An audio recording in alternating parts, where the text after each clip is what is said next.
Okay, hi guys, it's me again.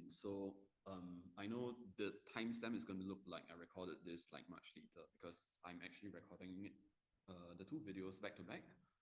But I kind of realized some things after making the slides from the previous video that you have seen. So here are just some things I found out later about breaking the tree competition weekend barrier.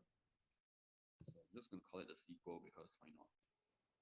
Disclaimer is that this video is going to talk about a ton of things that are mentioned in the previous video, and I'm not going to repeat that much. So it won't really make sense at all if you haven't watched the previous video. So please go and watch the previous video before you watch this one because nothing is going to make sense, okay?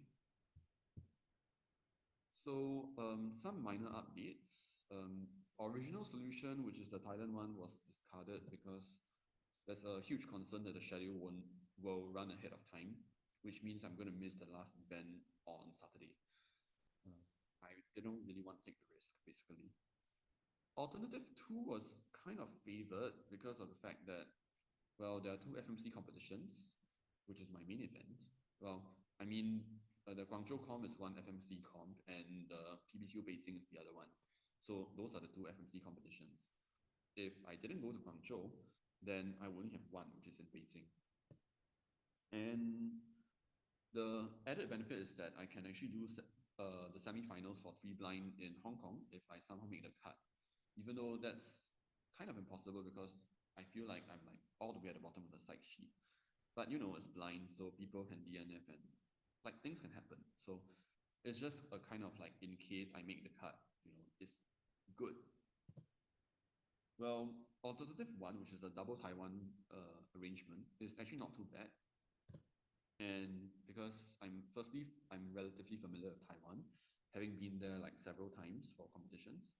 In fact, I've competed in like 10 comps, nearing 15 or 20. Not really sure as of now. Yeah.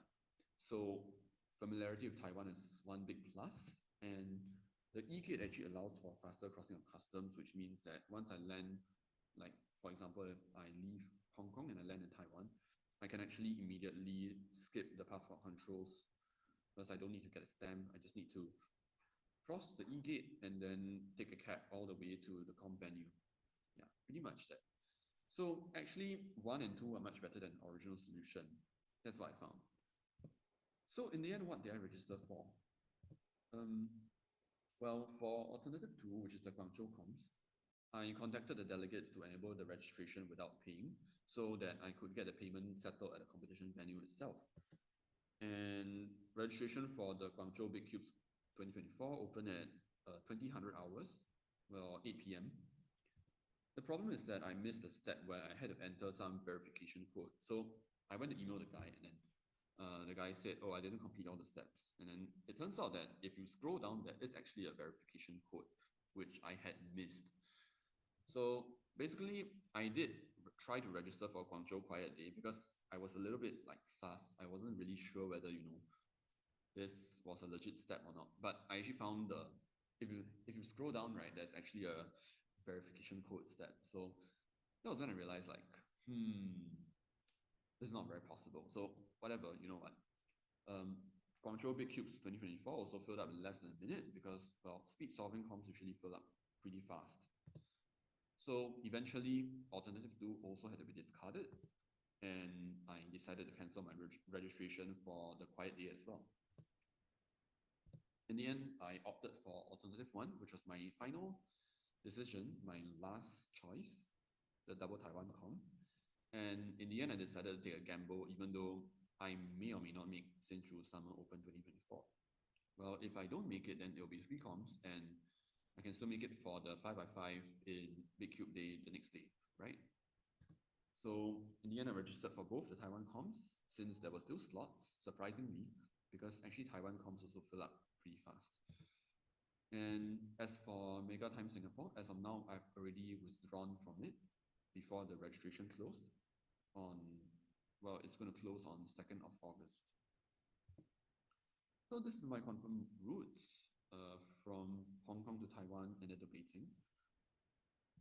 And previously, I actually mentioned that there are these bunch of flights which cut it really close, right? And I may not be able to make it for Skilled first round, right?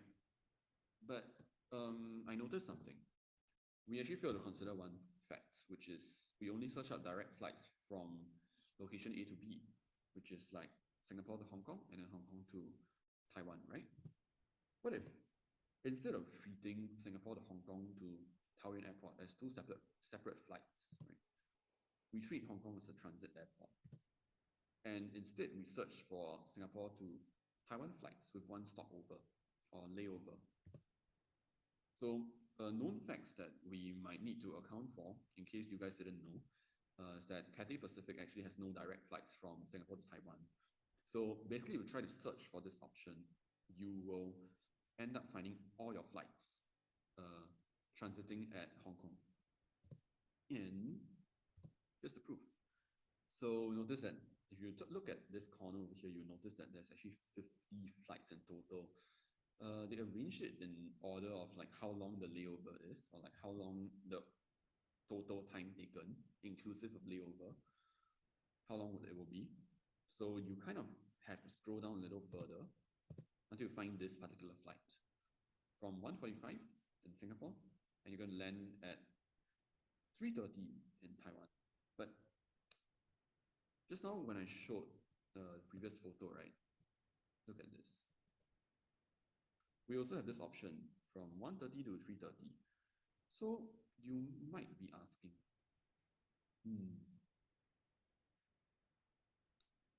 isn't this the same thing as what I've gone through just now? Not really, because there are actual benefits of this transit flight. First thing is the cost. If we check, we look up Cathay Pacific and we check them as two separate direct flights, it actually costs much more. So it costs much less to book this Singapore to Taiwan flight via Hong Kong. Okay, if we compare these two pictures. Yeah, so I took screenshots of the two separate flights and then for this one. And I know it's a bit hard to convert HKD to like SGD, but just divide by 5 is around 200 and something dollars. So that means the one on the left actually sums up to around $500 to $600. While the one on the right is a mere $342.20.